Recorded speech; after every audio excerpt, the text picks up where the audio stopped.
Now, when your application goes in through the applicant tracking system and they're looking for that keyword of Security Plus, you got your Security Plus, great. And they're looking for NIST CSF. Oh, look, you've got those keywords where other people don't. Our goal and our mission is to help bridge that gap and make it a way for people to enter into the cybersecurity workforce and to strengthen the existing force that already exists. As I work day-to-day in GRC, I wish I had those CSF skills earlier, and I wish my team members had them too. The textbook that we created, the Mastering Cyber Resilience, it's geared to prep you to take those certifications, but the overwhelming feedback we've received is that people keep the book right there with them at their work day to day because they use it as a handbook. If you're looking at taking a CCRF or CCRP course and becoming a IT security consultant or cybersecurity consultant, I highly recommend Steve's course. It's awesome. Do you want to break into cybersecurity GRC and you're wondering what certs to get for that? Have you heard about specialized or focused certs to give you an edge in applying for jobs against a sea of Security Plus holders? How about the NIST Cybersecurity Framework? Have you heard about how awesome it is, even if your security program is an ISO or a SOC 2 shop? Well, I'm very excited to talk about all of these topics today with two very distinguished guests. We've got the CEO of AKYLADE, Alyson Laderman, and the Chief Product Officer of AKYLADE, Jason Dion. Alyson and Jason, how are you both? It's great to be here. Thanks, Steve. Thanks, Steve. We're happy to be here. So, we've been collaborating for a little bit. I lined up just 5 quick things for today. Introductions, DEFCON, AKYLADE, and the GRC Cert Roadmap. CSF, which was your first cert, and I've got my course out on in the Simply Cyber Academy. And then just bottom lining it, why should people interested in GRC careers choose AKYLADE? Sound all right? Sounds great to me. All right. Always up for a challenge, eh?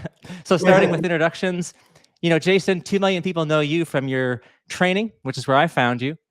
But there are 5.5 billion people on the internet. So for the 5.498 billion people you don't already know, can you please give us a quick introduction?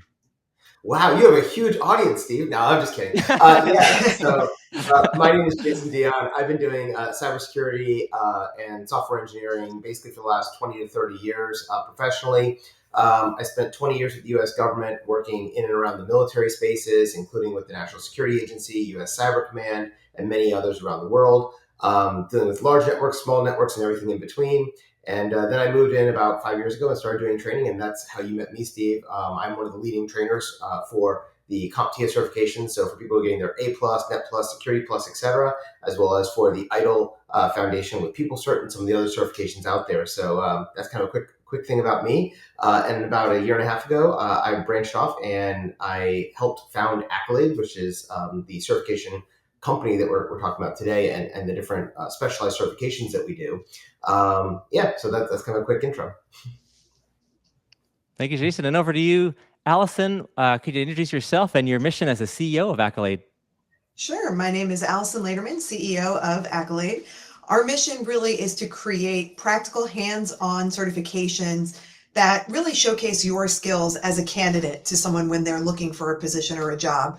We're looking to help reduce that hiring gap that currently exists for those entry-level positions and giving the hiring managers a sense of really understanding that if someone has AKYLADE next to their name, they can do the job for whatever that certification is. And so that really is our goal and our mission, is to help bridge that gap and make it a way for people to enter into the cybersecurity workforce and to strengthen the existing force that already exists.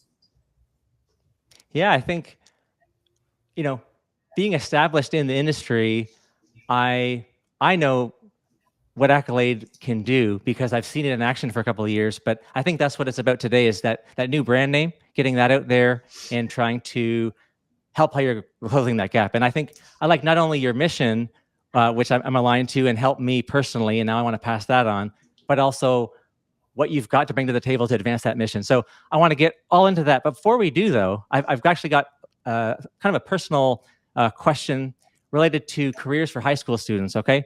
So DEFCON, Jason, you just presented there, and I only learned recently that DEFCON isn't just for grown-ups. It's got challenges for high schoolers with lockpicking, social engineering, and hands-on keyboard hacking. So as a parent and as someone who wants to encourage people into cybersecurity careers, that sounds amazing, but I'm also quite concerned if I bring my kids, they're going to bypass all of my controls, right? So any tips for me and any stories of the innovation arms race between parents and children when it comes to cyberspace? Yeah, so as you know, I'm a cybersecurity person, and I have a small business home office type network built out with some pretty good unified threat management systems and threat detection systems and things like that. My son, who's now 18, as he was growing up, it always became kind of an arms race between us, right? I would put some protections in place, he'd find some way to bypass it. Then I would put some other protections in place, and then he would bypass it. And so I always started out with kind of lower security to kind of force him to go through it. So one of the things we did early on was we started using MAC filtering on our Wi-Fi to kick off his devices during the day. So he realized real quick that if he could figure out what my iPhone MAC address was and clone that on his laptop, he could then get back online. So he figured that part out. Then we started playing around with some of the parent filters that they have out there, and most of those are built by going to a proxy. Well, if the kid's smart enough, they just go into their web browser, change the proxy to 8.8.8.8 for DNS, and change out a proxy to bypass you, and off they go, right? So for him and I, it was always one of those things where I just had to keep increasing the level of security to the point where the whole network started getting almost like an enterprise network. But it was fun, and it helped him really develop critical thinking of how do you that hacker mindset of how can you find a way in or find a way through to do what you want to do, right? And so I think for parents out there, I think it's a good thing to do is give your kids healthy areas to kind of push you on, because it'll make you better and it'll make them better, especially if you're a cyber person, you want them to be interested in cyber. I think that makes a lot of sense. I think, and that's a good attitude that I might as well embrace it, right? It's going to happen. And I tell you, like my kids were born with the social engineering mastered. Like now I am a soft target. Okay. But, man, I think you've gone through what a little bit of a preview of what I'm going to have to go through if in having to keep up in the arms race. So thanks for that. And now let's get into kind of the meat of AKYLADE and Certs and how they fit with GRC. So in May, I'd shown you my GRC Certification Roadmap version 1.0, and I really appreciated the feedback you gave on it as I'm trying to distill down the complexity into a straightforward path. I've updated it recently to 1.1. Basically, we already had CSF and your risk management certs there, but I added on AI security. I put it kind of in the intermediate stages. And I'm doing my best to describe this roadmap and how AKYLADE Certs fits in from my vantage point, but I'd like to get it directly from you. So would it be okay? I'll just give you kind of my, in a nutshell, elevator pitch and then see if you have feedback on it. Is that all right? Yeah, that sounds great to me. And I love what you're doing with the roadmap, because if you look out there, there's 1,800 different certifications, and so everybody goes, "Well, why do we need another certification?" Right? But it's not just getting certifications; it's getting the right certifications. And I think your roadmap, specifically for GRC roles, really tells you what to do. Right? And there's one for pen testing, there's one for incident response, and knowing what you want to get and then picking the right certs is important. So let's talk about the GRC one.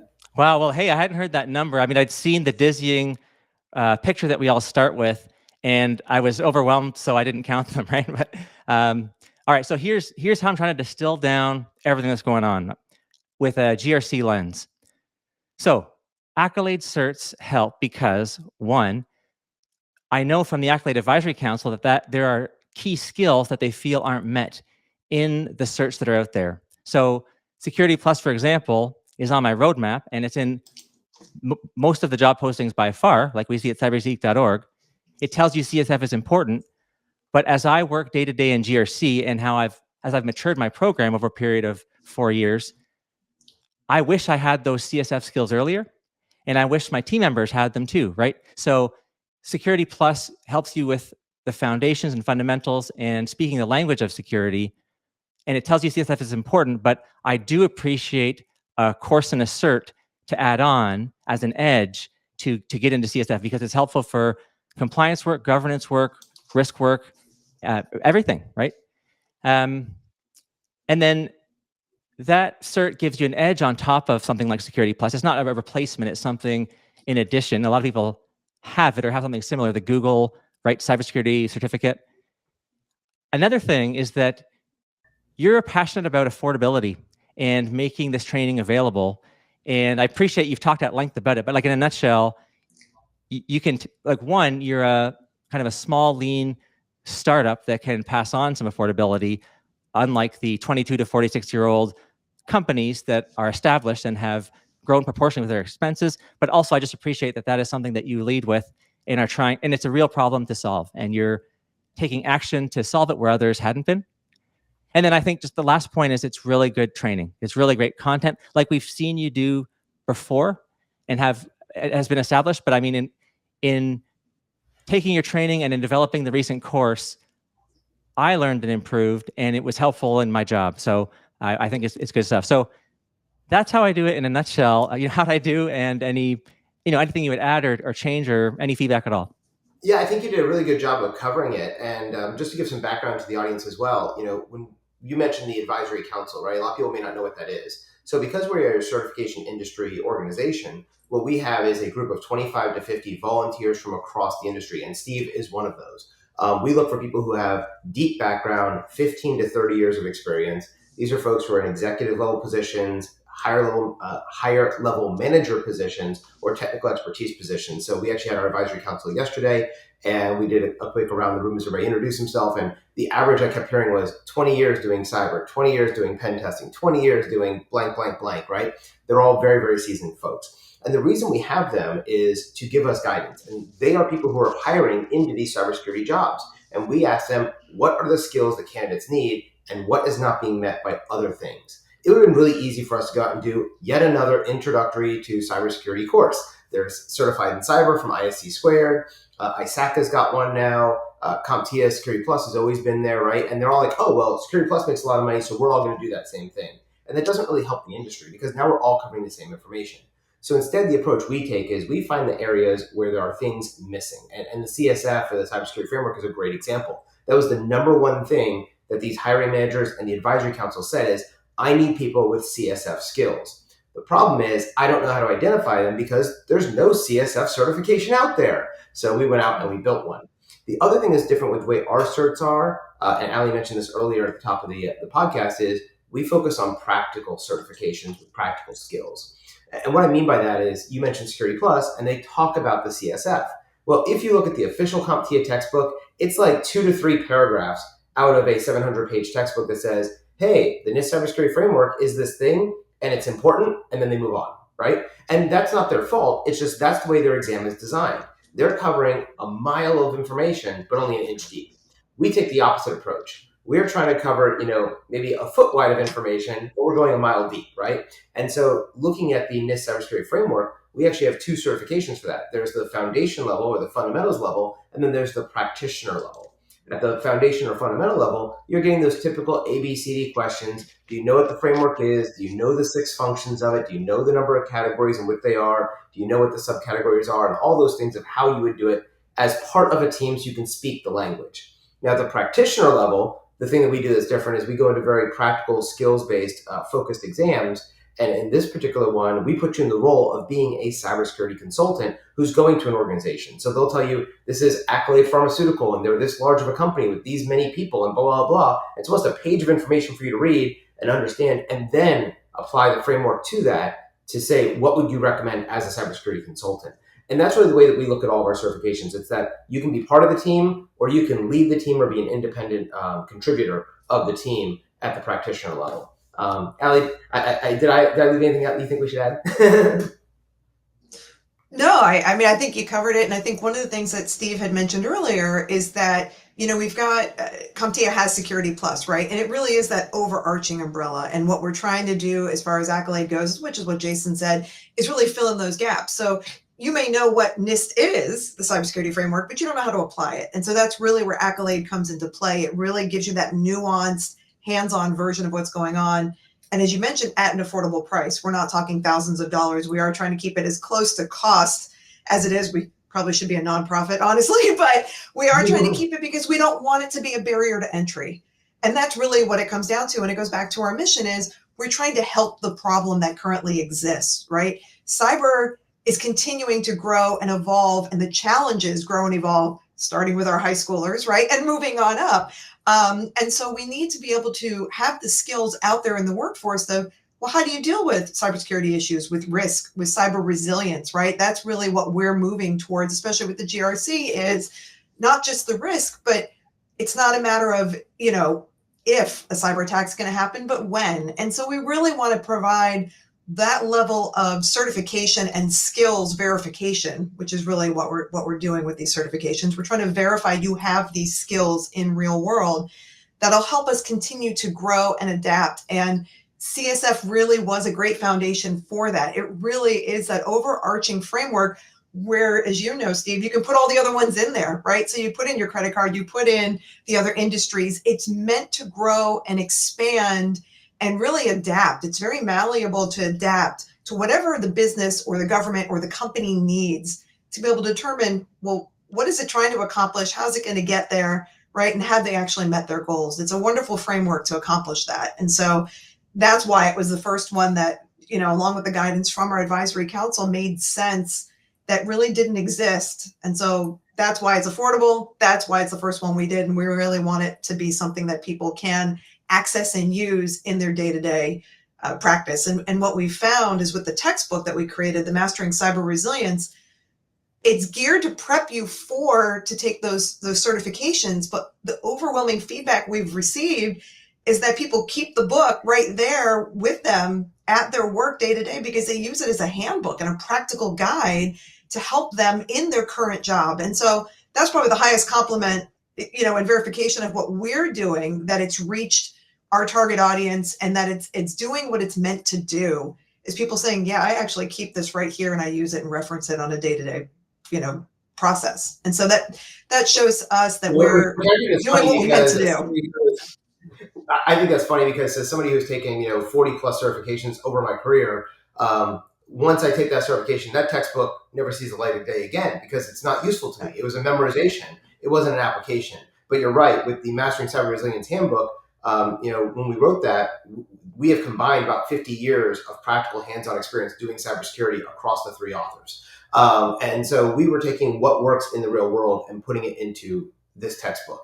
And so, yes, there's a certification for it, but that's actually not why we do these things, right? And the reason why we even have the certification is really for the hiring managers, because Steve, you've been a hiring manager before, and I know when I'm a hiring manager, I'll get 1,000 applications for a job. I don't have time to look through 1,000 resumes. So I need a way to filter that down to the 20 or 30 that I'm going to consider. And one of the ways we do that is with certifications. We go, oh, this requires Security Plus. You don't have Security Plus, your application gets rejected immediately.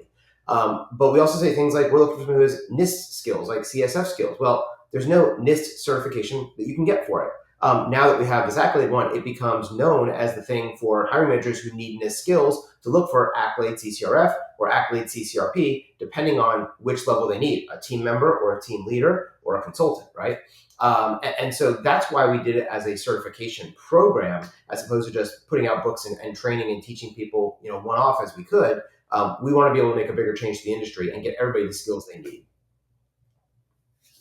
Yeah, I think I do GRC every day, and I can give some specific examples of what you're describing and how it helped and how I use it as the guidebook. Like one, Alyson, you're talking about the focus on resilience. So it elevated right of boom that it's not just about protection up front. It's a security incident is going to happen and how we're going to detect it quickly, respond and recover. But it's like, okay, I've got to do risk assessment. You know, the business describes what they're requesting. All right, well, what controls are related to this? I think I'm going to look at the categories and then get into the subcategories, right? And now I can appropriately classify and do that risk work. Compliance. So I really did find it to solve the problem of secure once, assure many. And I had tried a number of other Rosetta Stones or other ways to organize the controls, but they did the best job, in my opinion. It was the U.S. government, I guess, like a fairly large outfit with that socialization with people in industry. But to distill the complexity of cybersecurity, which is a very overwhelming topic and has a number of domains that are careers in themselves, distill it all down into 6 things that I can explain at the executive level, and then 22 categories for managers and 106 subcategories for practitioners. That helps me with my risk work, my control work. Our policy is comprehensive, right? You can baseline it there. And then I'm starting to see NIST influenced or 853 influenced control numbers, I guess all aligning to NIST subcategories in SOC 2 reports, right? The AICPA's trust services criteria, one, they don't come with control statements. They come with criteria. And two, I kind of like how CSF organizes the criteria better. But anyways, you see an overlay of CSF in a SOC 2 report. And then ISO, with its latest 2022 version, that is at the third year of its 3-year transition, introduced the NIST CSF categories to their controls, which acknowledges on the world stage kind of how this 32-page PDF that you have a supplementary textbook on how to apply it, is a helpful tool, regardless of whether you're HIPAA, PCI DSS, like you were saying, Alyson, or anything else. And then I think another interesting thing, if we just unpack CSF a little bit more, because I know you've also got the risk coming and the AI security, but I knew it was the best organization of controls and that kind of the way to roll things up and to present to an executive team your Kip Boyle CR map scorecard to say, here's our scores against target by the functions, and here's the radar diagram. I mean, it's like, wow, finally. I've been trying to do something like that, and it's flubbed, and this actually works. But also getting into things like, one of the first things you need to do is identify your top 5 risks, kind of period. And here's how to go through that process. Super helpful to any business of any size or organization. And then I also learned it's a lot more strategic than I thought, right? I didn't appreciate how it's about baselining your current state and getting to your desired state. And I'm coming from like a very business accounting type background. What's the mission, vision, strategy, tactics, and kind of budget to get there? And then at CSF, I'm like, oh, that's kind of like financial planning and analysis, or it's kind of like, the budgeting, right? It felt very familiar to be a compass to navigate through risk and explain it to all levels of organization. There's change management themes, right? There's a lot of kind of MBA stuff in your practitioner piece of CSF that I think it is helpful, business skills, soft skills, to round out your technical skills if you're coming from that side. And then if you're coming in kind of cold or brand new, it is a nice guidebook to immerse. So anyways, I talked a lot there, and I talked for 5.5 hours in the first course, but I'm just so passionate about this because it's made a positive impact on my ability to do my job. And I love talking about it. So thanks for that. Yeah. I think it's a great point, right? When you talk about the CSF, right, a couple of things you mentioned there that I want to highlight. You said, hey, this 32-page PDF. And that's one of the great things about NIST CSF is it's super small and super compact. It's only 32 pages. I will tell you, the biggest problem with the NIST CSF is it's a typical government document. And having worked in the government for 20 plus years, we are really good at high-level strategy documents. We tell you what to do. We don't tell you how to do it, right? So it's like if I said, Steve, I want you to drive to my house in Orlando from Miami. Okay, good, done. Well, how are you going to do it? There's a million roads between here and there. Are you taking the turnpike? Are you taking I-95? Are you taking the side streets? I didn't tell you. I just said you had to get from here to there. And that's what NIST does a lot of the time. And so what we did in the practitioner guide was we filled in those gaps and said, okay, to get from baseline to target state, there are 3 phases. And you mentioned the CR map, right? So there's these 3 phases. And then in those phases, there's all these different steps. And we tell you, do this, do this, do this, do this, do this. And it's a step-by-step process, which is why it became this handbook for people, because people knew they needed to implement NIST. They wanted to because it has this great ability to take in HIPAA and PCI DSS and become the secure once and comply many approach that you were mentioning. But then they get lost in how to actually do it because it's just this 32 pages. It says, here's 6 functions, here's categories, here's subcategories, go, right? And nobody kind of filled in the blanks because the government, in its infinite wisdom, because they do this all the time, they don't want to dictate how something has to be done. They just want to say what the end result should be. And going to a military planning background, that's exactly what we teach people, right? You say storm the beaches in Normandy to defeat the bad guys, right? You don't say exactly where to put them. You let the commander down there do it because he's closer to the problem. It's the same thing with our NIST CSF. We have to figure out those 5 big risks that we want to do something about, and then we work with those departments, and they will start selecting the right controls that would then match up to the subcategories and the categories and ultimately back to those functions so that we meet those goals that we want inside our profile. And if I could add something, Steve, one of the things you'd mentioned a couple of times was about being able to communicate effectively to the C-suite team, right? And those soft skills. And that is such an important piece of what needs to happen in businesses because we assume we're all speaking the same language. And I come from the legal background of 20 years experience as a litigation attorney for businesses. And we don't all speak the same language, right? And so if you can take the framework and actually use that to communicate what is it the company's trying to do and make sure everybody's on the same page, that everybody has the buy-in, and so that it does trickle all the way down through the organization. And so you have people in compliance with the goals of what the company's trying to do. You can better structure that cyber resilience and cyber risk management plan as you go through it, because you've got to get on the same page and have that same language. And so using that CSF, excuse me, I'm a little under the weather today if you saw me coughing off a little bit.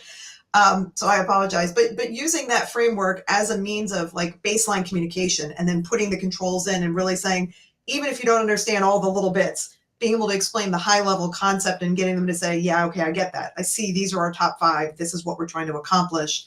And then using it to get there is such a crucial piece, really, to help the businesses as a whole move forward. Because as cyber professionals, you guys understand the same language, but the executives may not. And so this really helps get them there so that you guys can make an effective decision for the, everybody's moving forward in the same manner and in the same direction. Yeah, it's a team sport. It's a Venn diagram. I'll never know everything you know about legal profession. I'll never know everything Kip, that Jason knows or Kip knows, but I aspire to get 20% because I'm in GRC, and kind of that's my vantage point to add value to the team and to get the outcomes we want. And I think it'd be cool to evolve deeper into information security as my career progresses, right? Or to move around because your career is a jungle gym. But right now it's about trying to get 20%, and communication is key. So I think I'd like to ask one question about, is there people, that student we saw in the Simply Cyber community asking, hey, is there such thing as a NIST cert? And I wonder how your work with your ISO process relates to that. And then I think to wrap up, maybe if you give a small preview for your risk and AI security courses that are coming down the pipe. So could we start with, you have a student say, hey, is there such thing as a NIST cert? And the person says, well, no, there's no such thing. Well, what about AKYLADE? Like, how would you talk about that? Yeah, exactly. And this is one of the challenges because there are the big companies that everybody knows, the CompTIAs and the People Certs and the ISC Squareds and ISACA. And when they come out with a new certification like Certified in Cyber did, was it 12, 18 months ago with IC Squared, with the new CC, it still hasn't gotten industry recognition widespread yet. I've never seen a job application saying, I want somebody who has Certified in Cyber. I still see them saying, I want Security Plus. And so even for these really big companies, sometimes it's hard for them to get noticed by hiring managers because a lot of times the hiring managers are HR professionals. They are not cyber folks. And so they usually, when they say, I need a new job, they go into the filing cabinet and go, oh, I need another pen tester. What did we ask for last time? Oh, CEH. Okay, I need CEH again, right? And they don't know that Pen Test Plus came out in 2018 necessarily, or that OSCP is actually a better certification, right? And that long ago. Wow. Yeah. So, I mean, and that's one of the funny things is, Pen Test Plus came out in 2018. It wasn't until 2020 and 2021 that I started really seeing people asking for it on job postings. And it's because it just takes HR a while to get these things going. And so that's one of the challenges we have as AKLYLADE, because we are a smaller company, that we are focusing really heavily on that with the hiring managers, because we built this for them.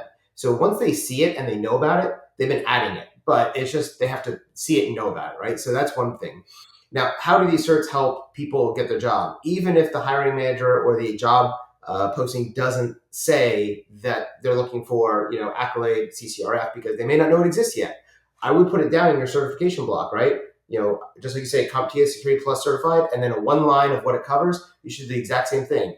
AKLYLADE Certified Cyber Resilience Foundation or Fundamentals Certified, and then you would say, this certification covers the NIST Cybersecurity Framework and how to apply its 6 functions, categories, and subcategories to real-world problems, right? And I would write a one sentence like that, because now when your application goes in through the applicant tracking system and they're looking for that keyword of Security Plus, you got your Security Plus, great. And they're looking for NIST CSF. Oh, look, you've got those keywords where other people don't.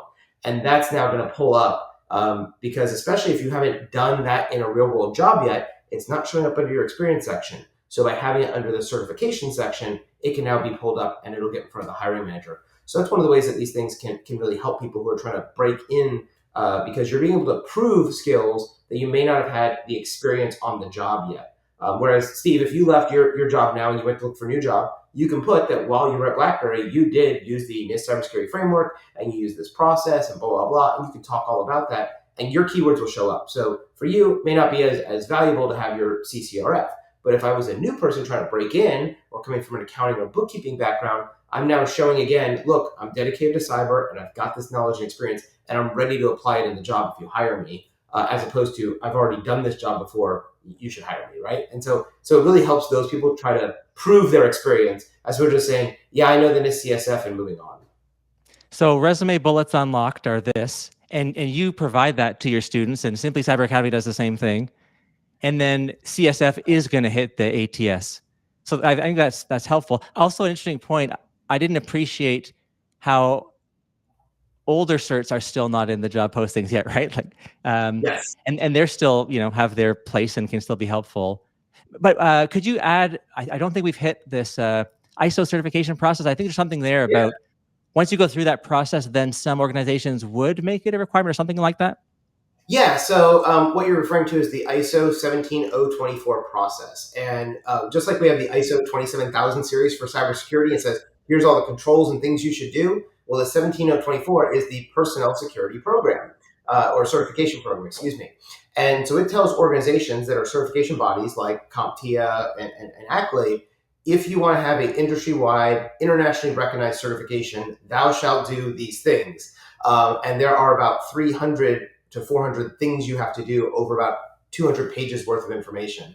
Alyson is having lots of fun right now as we're filling out all of our ISO application to prove that we're doing what we do. And it's just like any other audit you go through, right? We're already operating using the 17024 processes. Everything we do is in alignment with that. But now we have to have somebody from the outside come in, and they're going to come in, look at our organization, they do an on-site inspection, they look at our processes, they read our procedures, they watch how candidates take an exam, how we build our exams and all that kind of stuff, and then say, yes, you meet the ISO standard. And now you are Omni ISO certified. Just like 2701, right? You do all the work, you bring in the expert, they look at it and go, yep, Omni, you're certified, and now you're good for another 3 years until the next research cycle, right? And it's the same thing here on this ISO process. Now, the reason why that 17024 is important is that if you don't have it, no government contractor and no DoD requirement can be set that requires your certification. So even if people in the DoD right now go, you know what, the AKLYLADE certification is the best certification out there and everybody should get it, they can't require it until we're ISO certified. So that's one of the things we're working on. And I always like to use this example. I was just speaking at DEFCON, like you said, last week, and I was speaking on the future of technical certifications and assessments and what we need to do as an industry. And one of the examples I brought up is, the typical, I want to be a pen tester because that's DEFCON, right? And usually there's 3 certifications for that. There's CEH, there's Pen Test Plus, and there's OSCP. When you look at CEH, it's been out since the year 2000 or so, most well known in the industry, and therefore it is on every job application I ever see, and it's required by the DoD for certain job positions. Second one is Pen Test Plus. It came out in 2018. It actually covers everything CEH does and more, and is actually a better, harder certification. Now, when you're doing that, because it is ISO certified as well, so it is on the DoD list, but it still took them 3 to 4 years to be able to get people to recognize that as a certification. It just takes time to get through the HR process to get added to job applications. The third one is OSCP, and OSCP is Offensive Security Certified Professional. Honestly, if you have an OSCP, I know you can do the job because it's hands-on skills, and you're able to go out and do the hacking over 2 days and write the report. Now, if you look at that, it is not ISO certified.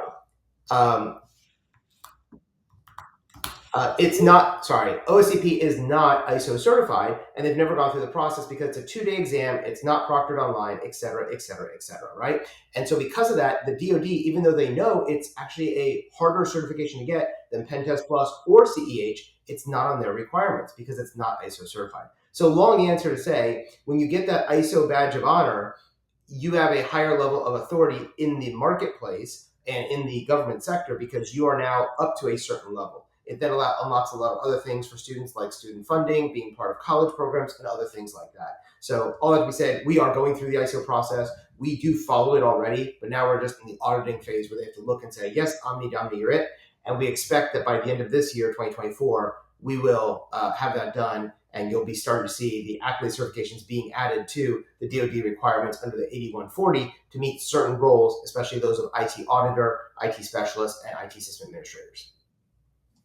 And I was going to ask about the kind of U.S. government classification of job descriptions. And there's one called, I think, security consultant is the one that's related to the CCRF. Or could you just kind of elaborate on, in the CSF courses, which job profiles from the, is it called the NIST framework, something like that? Or which ones were Exactly. kind of the focus? Yeah, the NICE framework is NICE, and this is something that the U.S. government put out. And basically, they've classified every job out there into these different categories. And based on that, there's certain requirements that they expect you to have, and certain certifications or college degrees that would align to those different roles. So part of this process of once we get the ISO certified done, we have to go and align our certifications against which NICE roles it would fulfill, either partially or 100%. If it's 100%, it's a direct correlation. Like IT security consultant, that is one. IT auditor is another one that this lines almost 100% with. And then there's some where it's like half of the job, right? So if you're a system administrator or a system engineer, you are going to be applying those security controls from the CSF into your product. So therefore, it's got like a 50% overlap. And so we're still doing all of the mapping to make sure that we hit all the right roles that we should. But the main one when we wrote that certification we were focused on was internal and external cybersecurity consultants and auditors. That really is where we were focused, and that's where the 90 to 100% overlap with the NICE framework roles is. That's perfect. And that is the sweet spot for GRC. And as kind of an entry point to spider out into other places, you hit cybersecurity consultant on cyberseek.org, touches everything. It's right in the middle and it touches everything. So I think that's very helpful. And as we've discussed, CSF. And that's why the advisory council said this is the most important skill set we need. Oh, absolutely. Can we please get on the same song sheet? And can we please be a little bit more focused in our communications and effective? So no, that makes a ton of sense. All right. Well, thank you so much. I think this is very helpful. I think if maybe there's a lot more to talk about, but let's saw it off. But I think if we could talk in the future about the other ones, but could you just kind of give maybe a small preview of what to expect in the risk and AI security certs you have coming out before Christmas, and then we'll call it a day and we'll see you next time. Sounds great. I'll let Ali take that one. Okay. We're currently finishing off the standard setting process for the Risk Management Foundation as well as practitioner exams.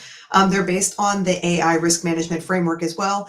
We did use NICE to help do the job descriptions to make sure that we have that task analysis that fits perfectly for these certifications. We are going to be releasing the beta exam for Foundation, it looks like September 1st, and then as well as the practitioner, and then they're going to run for about a month to 2 months of a process, depending on the exam. So we're going to start with Foundation, which obviously is the foundation and the introductory level that everyone has to take and pass before they can move on to that practitioner level. So the practitioner one will run a little bit longer than the Foundation. For AI security, we're working on the writing process right now for those questions with our subject matter experts. And so we are hoping to have a beta release about November 1st for AI Security Foundation. Yeah, so we're really looking forward. When we talk about AI Security Foundation, the one thing I want to point out is there's a lot of AI certs. Everybody's trying to run to the market with AI and just be first to market because AI is such a hot topic, right? The biggest challenge that I'm seeing when I look at the different certs that are coming out is it's all about AI prompt engineering and how do you use AI?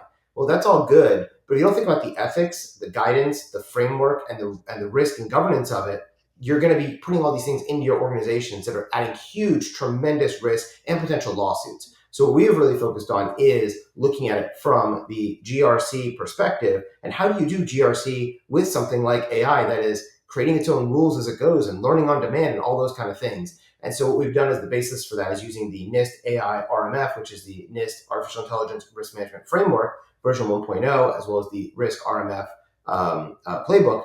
And that is kind of the basis of what you'll see inside the AI Security Foundation course. The practitioner course is where we actually take that and now create what is the best practices to do this out in the real world as an AI consultant or an AI security consultant in an organization. Very similar to what we've done with the CRMAP process in the cyber resilience practitioner certification. We're doing the same type of thing and creating this best practice framework for people to use out in the real world.